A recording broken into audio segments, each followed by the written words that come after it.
Hi, everyone. Thank you so much for joining today's webinar, Enabling and Securing the Remote Workspace. Before I hand the presentation over to our presenters for today's session, I have a few housekeeping details to cover. First, this webinar will be recorded and shared after today's presentation. Next, all participants have been placed in listen-only mode, but we'd love to hear from you during the session. So if you have a question for our presenters, please feel free to type it into the chat feature, which is located on the bottom left corner of your screen. We will be answering questions at the end of the session. However, if we don't get to your questions during today's webinar, we'll be sure to follow up with a response via email afterward. So without further delay, I'd like to kick things over by welcoming our presenter, Jeanette. Jeanette, over to you. Thank you so much, Art. Welcome, everyone. Good afternoon. Happy to have you here for the Enabling and Securing the Remote Workspace webinar, the part of our New World of Work webinar series.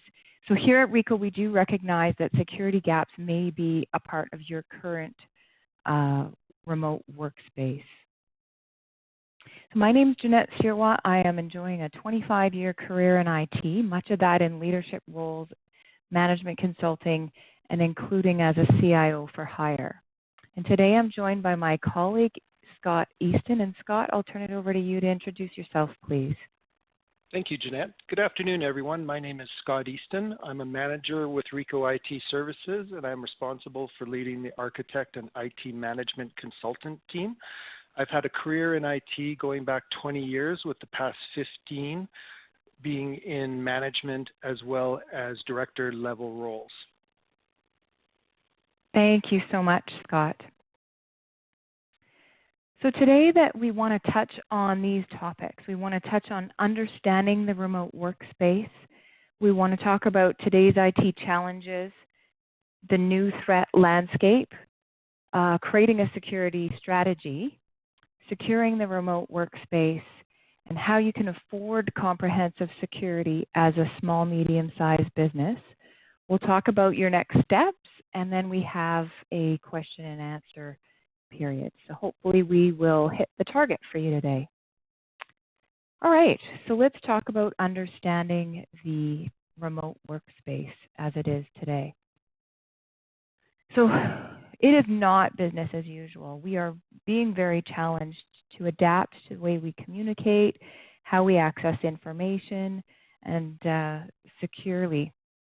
So there are cultural differences now, like we have virtual drinks on Friday afternoons, and it's acceptable for kids to pop into video screens during video calls, and people might even be accessing business systems from their personal devices. So what does COVID-19 mean to business continuity? Well, it means that organizations need to be nimble. And the questions that we have are, is your business equipped to service the customer experience? Do people in your organization have the right tools and access to information? You know, one day people were forced to work from home and businesses just weren't prepared for it. So how do you keep your customers happy and your employees connected? There are likely lots of changes in how your business needs to work in order to ensure that your products and services are available and relevant in this changing landscape. So when we think about empowering your remote workforce, there are lots of things to consider. We've got remote collaboration. So what communication tools does your organization have? And are your file sharing processes simple and well known? Process automation, so things like automating forms and workflow. Maybe you need something that's going to help people be triggered as to when it's their turn to take on a task as a part of a process. And maybe you possibly need secure signatures on documents or otherwise. And then there's IT security. So as a part of digitizing, things can be fairly simple and or they can be complex. And security is an underlying theme for all of it. And that's what we're going to focus on here today. All right, so let's look at the top IT challenges. So right now, the top IT challenges that you see here on the screen are really centered around securing the remote workers. So COVID-19 has put organizations globally into chaos as they're attempting to continue their operations while keeping their employees safe. And IT is needing to support business continuity without necessarily clarity of duration and amid conditions that change daily and on a scale that's never been seen before. So IT is needing to juggle capacity and ensure that services are available to its end users, and again, the key being without clarity of duration. So these priorities are now being centered around the remote worker, as I mentioned, which is a part of business continuity. And the security is also a part of business continuity, as is the availability of processes to continue without people being in an office. So for example, automating routine processes, things like accounts payable and accounts receivable, which can be very paper-intensive processes. And then continuity also considers how to leverage the cloud, especially as applications need to be securely available to remote workers and possibly clients. So then we consider scaling infrastructure. All of these challenges are tightly coupled, and therefore they need an overarching roadmap in order to determine how you scale your infrastructure. All right, so let's talk about the new threat landscape. We collected some survey information, and 85% of the organizations surveyed have half of their workforce working remotely, which is pretty significant. And then 36% of those surveyed believe that cybersecurity threats have risen since work from home has been in place. So these cyber threats are more prevalent. We are seeing that, and they are very cunning. All right, well, definitely remote work adds complexity. So a lot of people are having to deal with a number of different elements at home. So workers are being challenged to be focused, and certainly they're being challenged to be focused and thoughtful about security. And there is a lack of enforceable home office security policies that can be audited. And there's no control over home office print output. There's a tendency to go between personal and work email file sharing systems as well. So when we look at the top 5 security threats through the COVID-19 timeframe here, these won't be unfamiliar likely to those of you that are participating in the webinar here today, but they're phishing emails, malicious applications, insecure endpoints, fake websites, bad domains, and ransomware. So let's talk about an example, ransomware. Let's take ransomware. So ransomware denies access to a device or files until ransom's been paid. And ransomware for PCs is malware. So that gets installed on a user's workstation using a social engineering attack where the user gets tricked in clicking on a link, opening an attachment, or clicking on malvertising.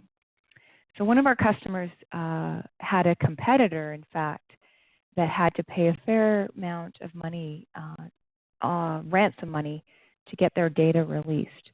And that organization did not have an employee cybersecurity education program in place. Another example of one of our customers, an accountant got caught by a phishing and spoofing scam. Now, thankfully, she reported it to IT when she realized what had happened due to the email spoofing, which sent some executives in the organization a suspect email from her. And then IT immediately put a task team on to tracing what was happening and getting the accounting system access protected. But this took it was a huge distraction for the organization and a large risk. So with COVID-19, the tactics prey on happenings that are going on now and how likely people are to respond to those.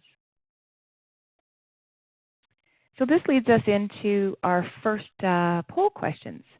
So we are curious, what is your organization's top IT security concern, or what are they right now? So we'd like to invite you to just take a couple minutes and participate in the survey, please.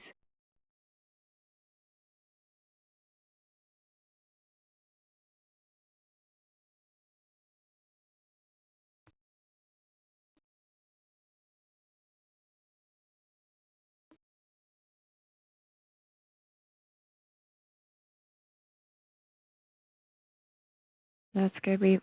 Thank you for participating. So we'll just give it another 15 seconds or so, and then we'll close the poll and see what the results are.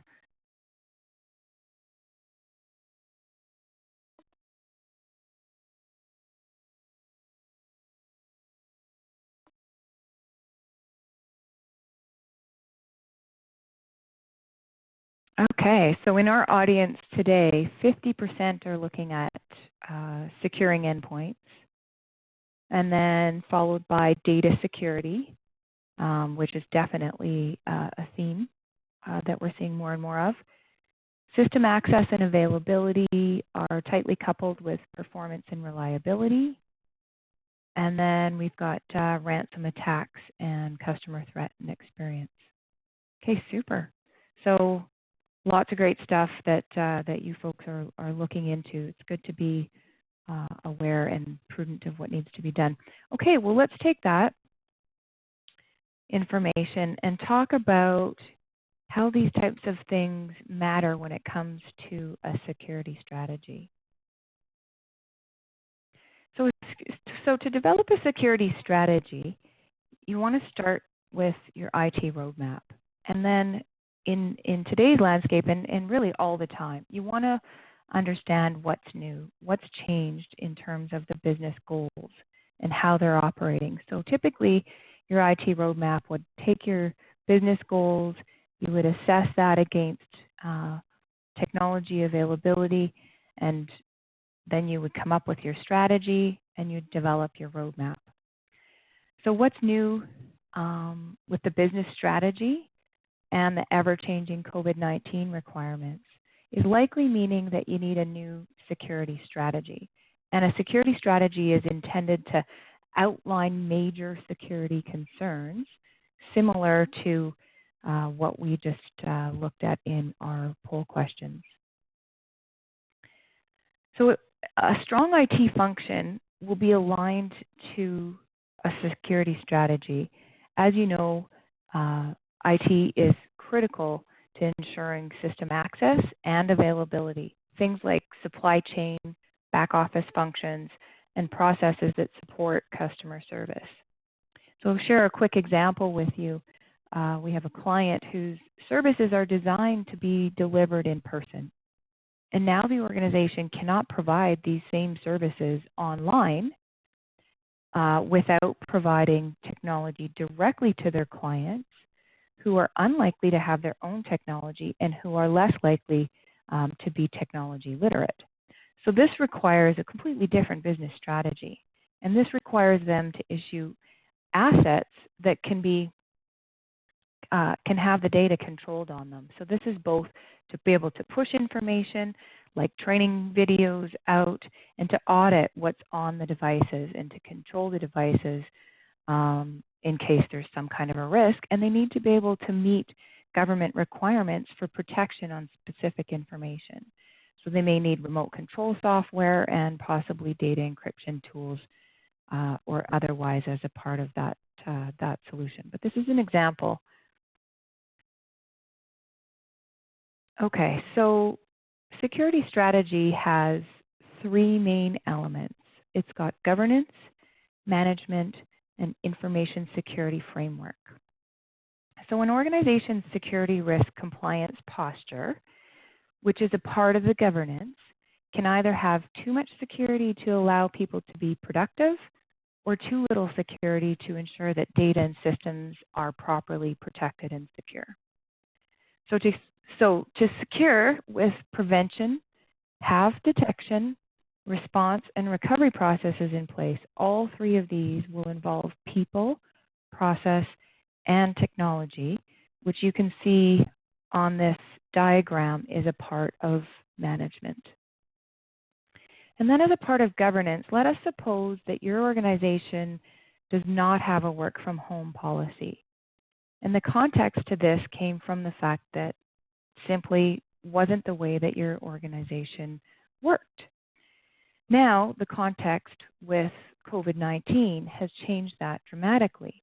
And IT advises that prevention, detection, response, and recovery all need a new work from home policy. So the new work from home policy gets developed, and part of that policy states that the use of personal computers to access business systems is not permitted. So therefore, the direction, again coming from governance to the management portion of the strategy, is that everyone working from home will use a company-issued computer, perhaps set up with VPN, virtual private network, as part of the new policy. Then for compliance to be audited, which is again part of the governance, it will require certain processes to be set up, technology and processes to be set up for managing specific rules. An example of this might be OneDrive. Let's take that. A lot of people are familiar with that. So perhaps OneDrive is not available then to be accessed outside the network. Therefore, a VPN, again, virtual private network connection, would have to be in place before that tool could be used. Okay, so then in that scenario, however, there's nothing preventing the employee from emailing themselves a file so that they can print it from their own home computer. So the management area IIT, they're all doing what they need to and doing their job. And there may be ways in which they can detect certain things or not. So anyway, the behavior expectations here would be set by the policy again. However, non-compliance, like I mentioned, is hard to prevent or detect and even audit. Okay, so now that we have a sense of the implications of a security strategy, which is that it drives technology design, process, and behavior, let's consider these top 5 priorities with working from home security. And addressing these domains will immediately reduce attack surfaces and risks. So we've got culture and awareness, network security, endpoint security, which many of you are concerned about, vulnerability management, and security incident management. So let's consider this scenario. There's an awareness campaign in place and people are cautious. All network equipment is up to date and monitored, and configuration supports segregation. Antivirus and anti-malware and VPN protects the endpoint. Remediation of vulnerabilities is prompt when it's discovered, and an incident response process is in place.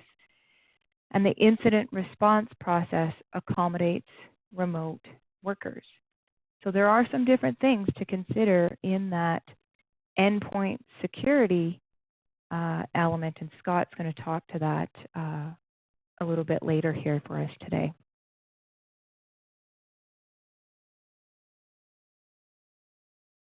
All right, so how do you know how secure you are? And how can you assess and learn how secure you are?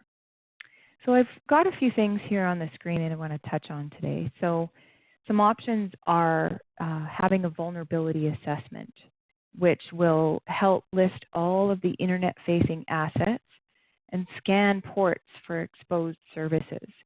As well, it will assess all software for exposures. Then we've got penetration testing. And so this is testing to see if you can bypass security controls and identify places where they can travel through compromised hosts. And then you get a sense of what kinds of security controls and measures you might need to change. Then there's web application testing. And this one's also very important. So it's an automated vulnerability scan where it'll also test application logic for flaws. And so whether you've got something that you're purchased and is being hosted by someone else, or the software development's done by someone else, or in-house, it's always good to have this kind of a test performed. And then social engineering, which I've touched on a bit already here today. So collecting information from public sources and then attempting email and password hacks. So this also tests behavior to determine where there's weak areas. An example today could be with everything going on with COVID, people can be more distracted and things are a little more hectic. They're having a hard time focusing at home with the kids around and all sorts of different distractions, everything that's going on in the news. And it could be easy for someone to just call up a help desk and potentially get access to someone's email through asking for a password change, for example.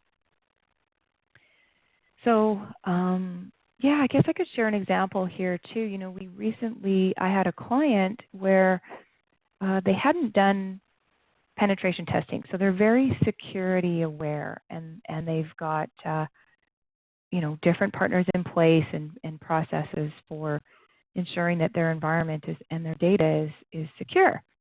But they hadn't done the penetration tests, and some changes were made.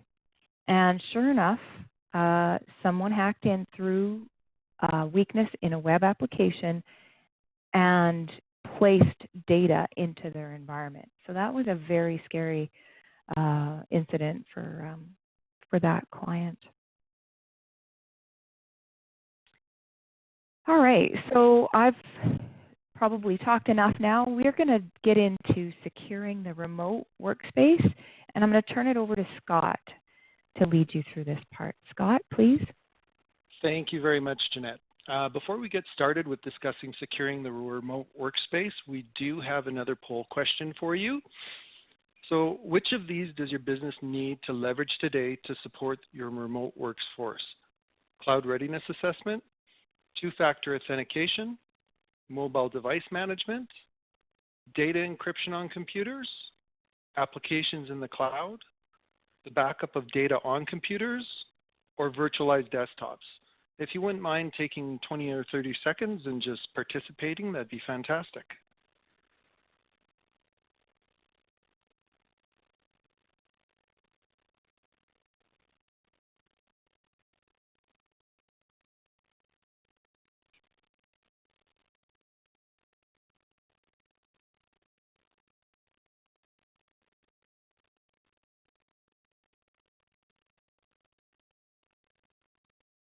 Excellent. It looks like we have some great response to the poll question, so I'm looking forward to the results.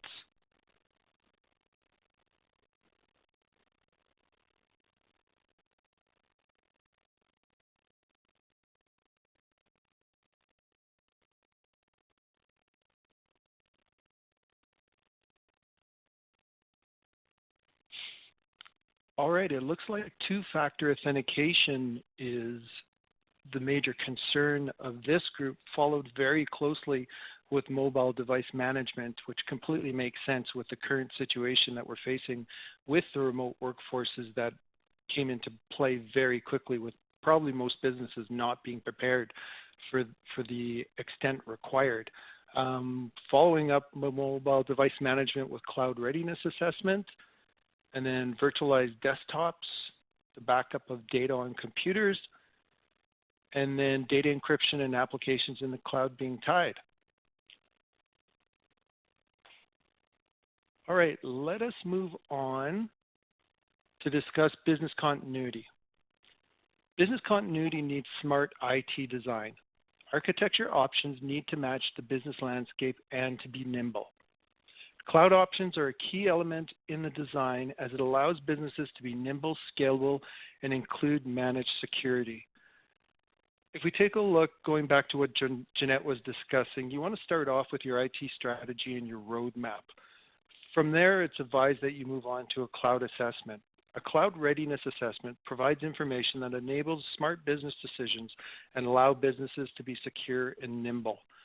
Once you've completed your cloud readiness assessment, you'd be looking at the migration strategy as well as management after implementation. A good example of business continuity would be leveraging the cloud and implementing Office 365. By doing so, your email would be migrated to the cloud, and instead of being on-prem, would be available anywhere via any internet browser on any device, along with access to the MS Office suite. This would also take the management and administration of the infrastructure out of your hands as well. So now that we've discussed using cloud for business continuity, I'd like to move on to the cloud options that are available and the security. As you can see, cloud does not have a one-size-fits-all approach. There are many uses for the cloud, starting off with infrastructure as a service. So infrastructure as a service is where they provide the virtual servers, storage, networking, firewalls, and security. They take that physical infrastructure out of your hands. Platform as a service involves the infrastructure, but then at the same time takes it a step further, and you're provided with developmental tools, database management, business analytical tools as well. This is used primarily by developers with the creation of new applications. And then we have software as a service. Software as a service is where a third-party vendor will host their application in the cloud, and you're responsible only for your data.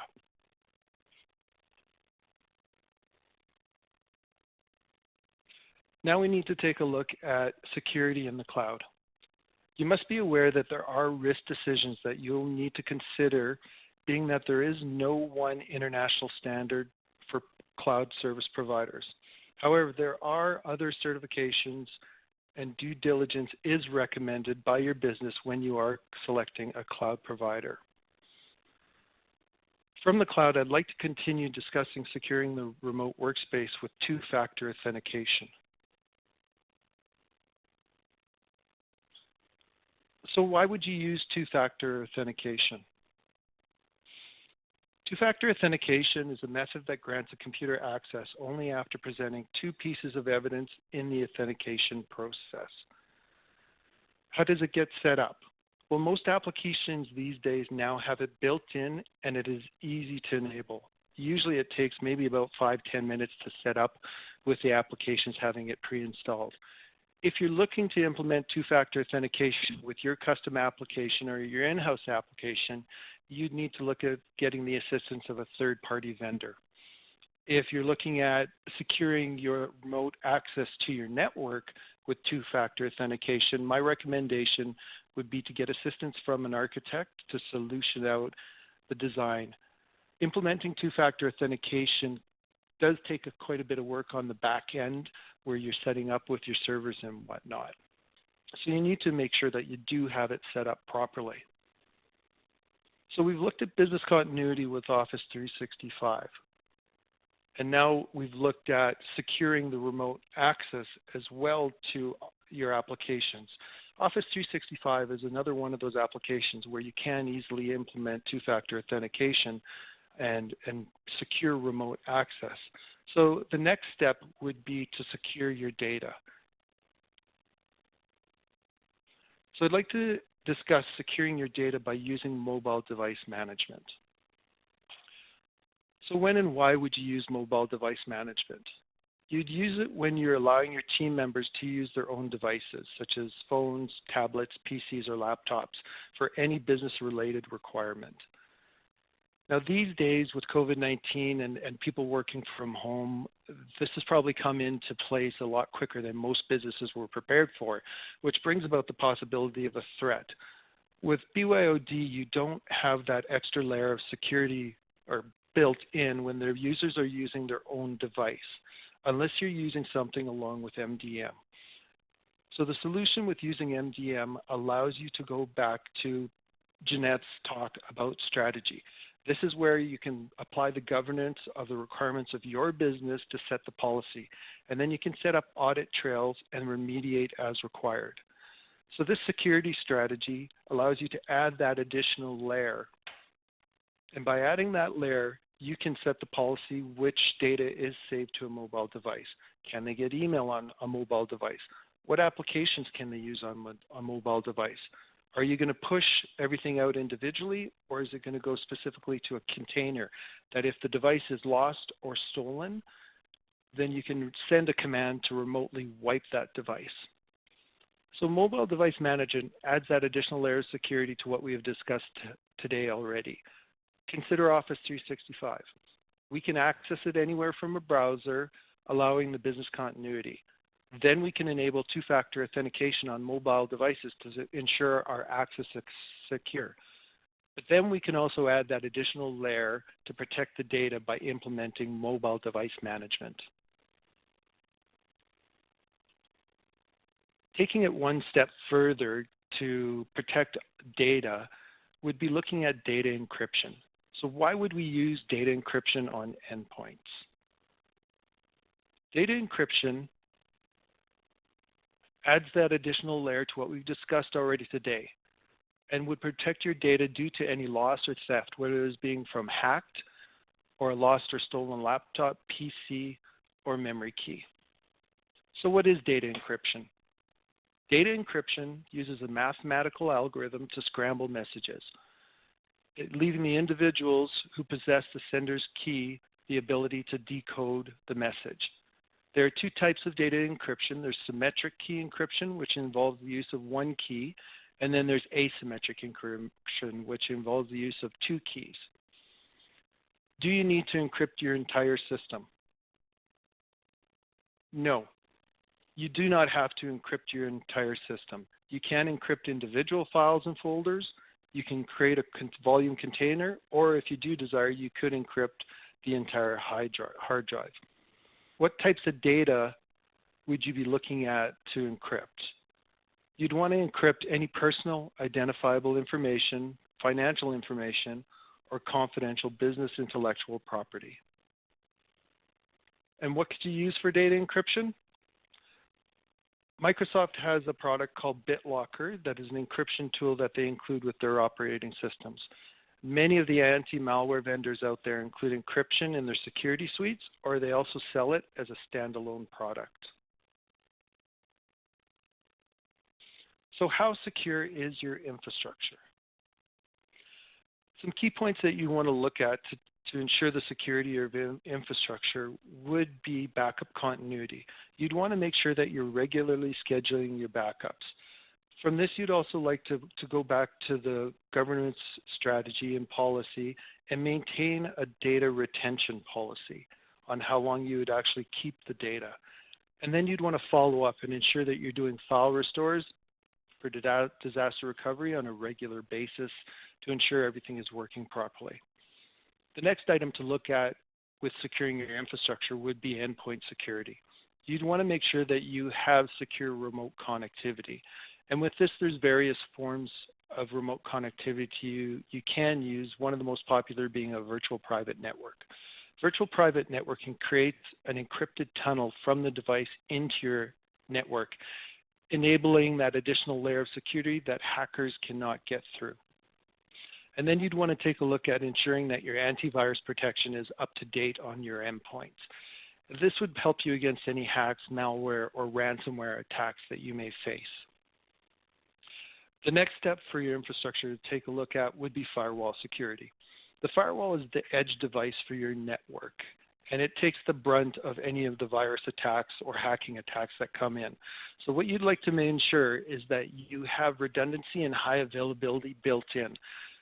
What I mean by that is instead of just having one firewall, best practice is recommended that you actually have two firewalls that are in high availability mode. What this means is when the primary firewall goes down for any reason, it's a heartbeat and the secondary firewall picks up. The idea being is that your network does not go down and your business continues to work without interruption. You'd also want to make sure that you're taking a look at ongoing administration of your firewall rules. A firewall just isn't a set and forget type of device. You actually need to make sure that your rules are updated, especially with the threat of attack that we're facing now, and this being your edge device. And then you'd also want to look at the whitelisting and blacklisting of websites. So what websites do you want your users having access to? What websites do you not want your users having access to? Email security is the fourth item that you should be considering.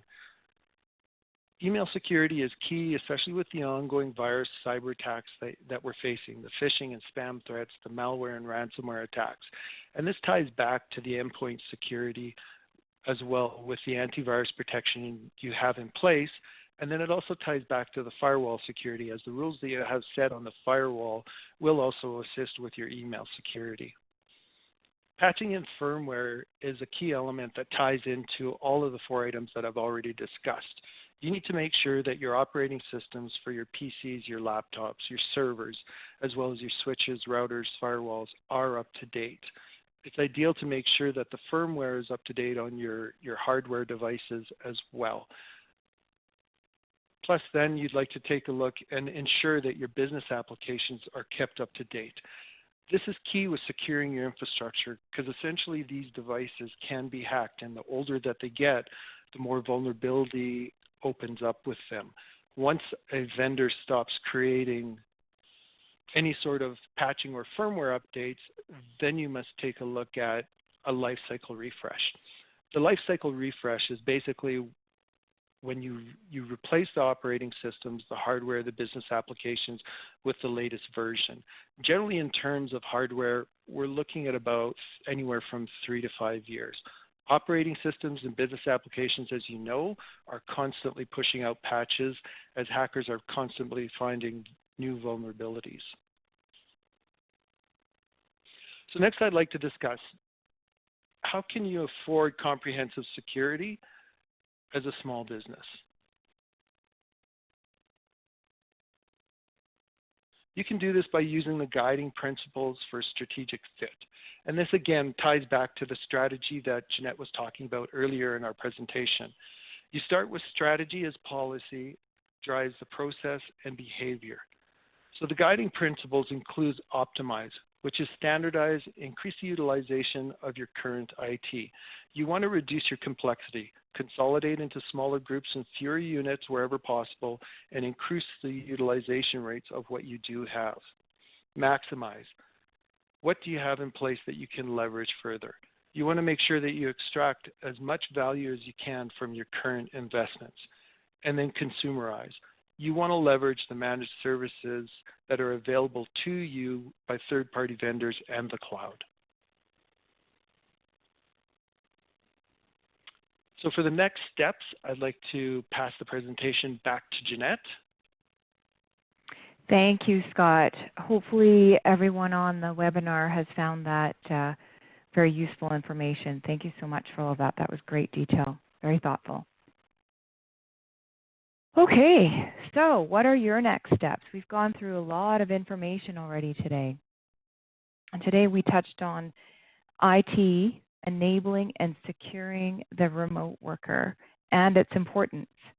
And that this is a part of business continuity. Again, business continuity simply being the continuance of a business under some kind of an operation that is, or condition that is like what we're experiencing now with COVID. So back to considering those top IT challenges that I started talking about when we began the webinar. These are tightly coupled and need an IT roadmap. That was what we got out of that. And then IT and the executive need to work together to make sure that they're making careful decisions that will drive continuity as it relates to the remote workforce. So strategy. Your next steps are strategy. Just know what you need. And then the security and architecture design will enable the right scalability and nimbleness to ensure that you've got that availability and have that. And it'll do that when it's tied to your new security strategy. So the solution does matter, and it does all need to tie together. And then get secure. So use professional assessments to help you.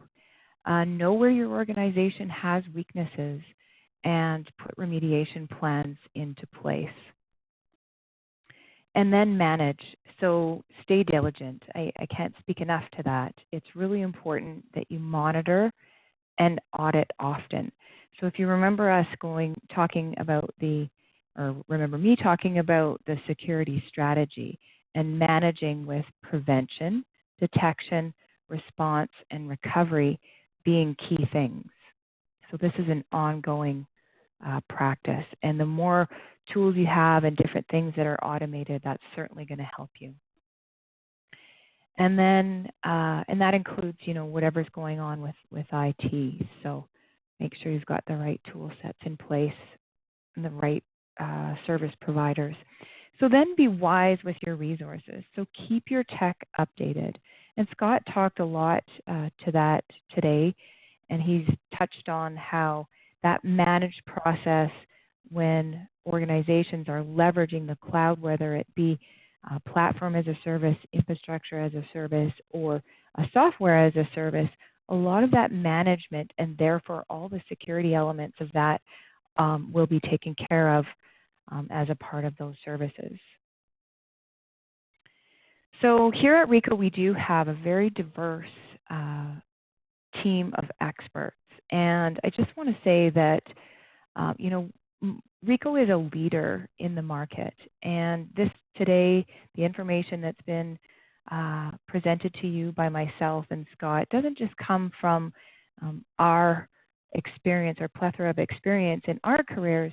It comes from, working with folks and clients where, RICO serves almost 1.3 million companies worldwide with digital solutions and managed services and consulting services, just a whole host of great things that organizations can take benefit of.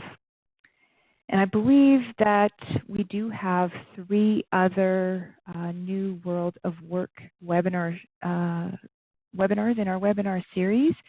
And I think with that, Art, I'll maybe turn it over to you. Just want to say a final thank you to everyone who joined us in the webinar, and we're looking forward to your questions. Art? Thank you so much, Jeanette and Scott. We are now opening up the Q&A session. So please type your questions into the chat box on the bottom left corner of your screen if you've not already done so during the session. I see that a few questions have come in during the session, so I'm just going to get started with those. Here's a question for you, Scott. It is, how would I move my servers to the cloud? Excellent question, Art. So there are a number of ways that you can do this. One of the ways is actually building net new servers in Azure and then migrating your data.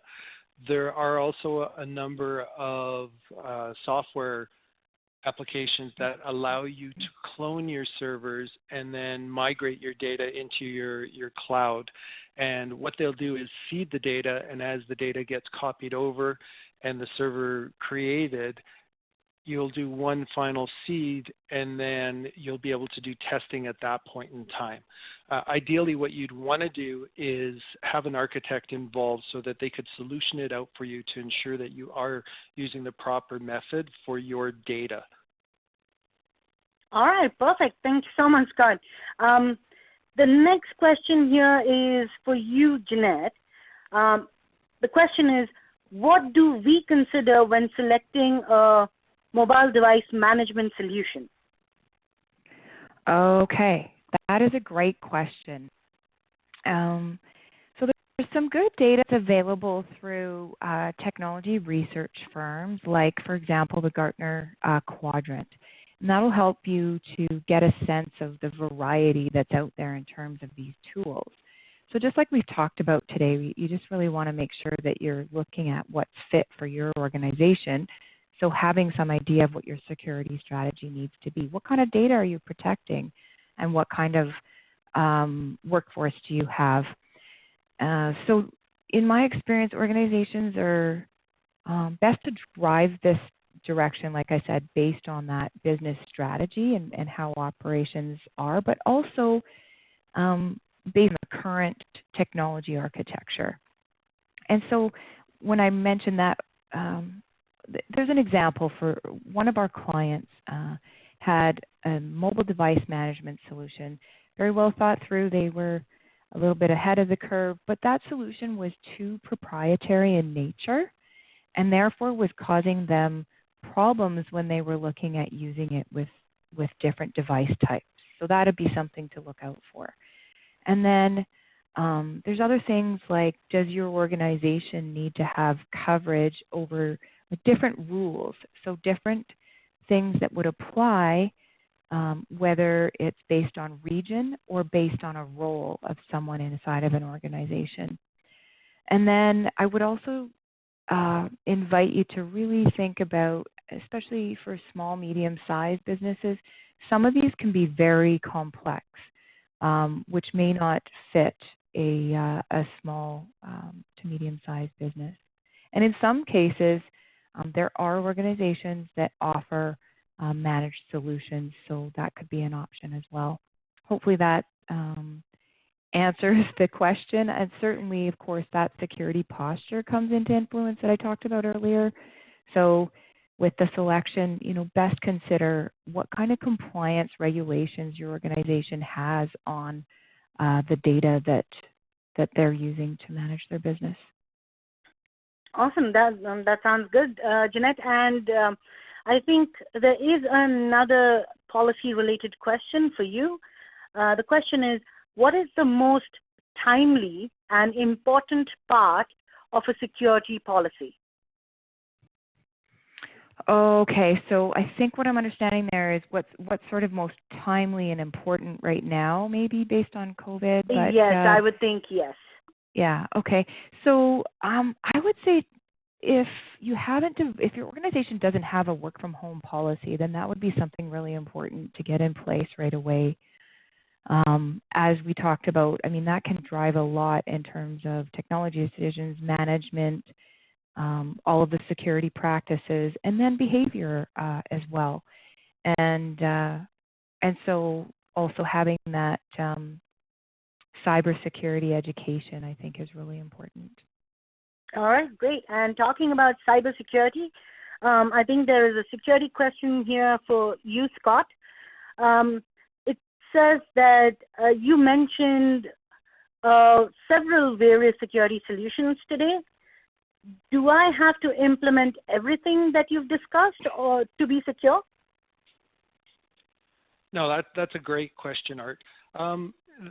Basically what it comes down to is the risk that your business is willing to accept. My recommendation would be to follow along the lines of what Jeanette and I were talking about in the presentation and come up with a strategy and an IT roadmap for your company. From there, you can determine what is most important and what is the highest risk for your company and come up with a timeline as well as a budget that would fit your small to medium business. All right, great. Thank you so much for that, Scott. And with that, that ends our Q&A session. Thank you, everyone, for attending. Please look out for the email with the recording for this webinar session, which we will send out tomorrow via email. Also, please do take a couple of minutes to complete the survey that will pop up once we end this session. Your feedback is really important to us for us to continuously address any challenges you're facing in your business today. So stay safe and have a good day. Thank you.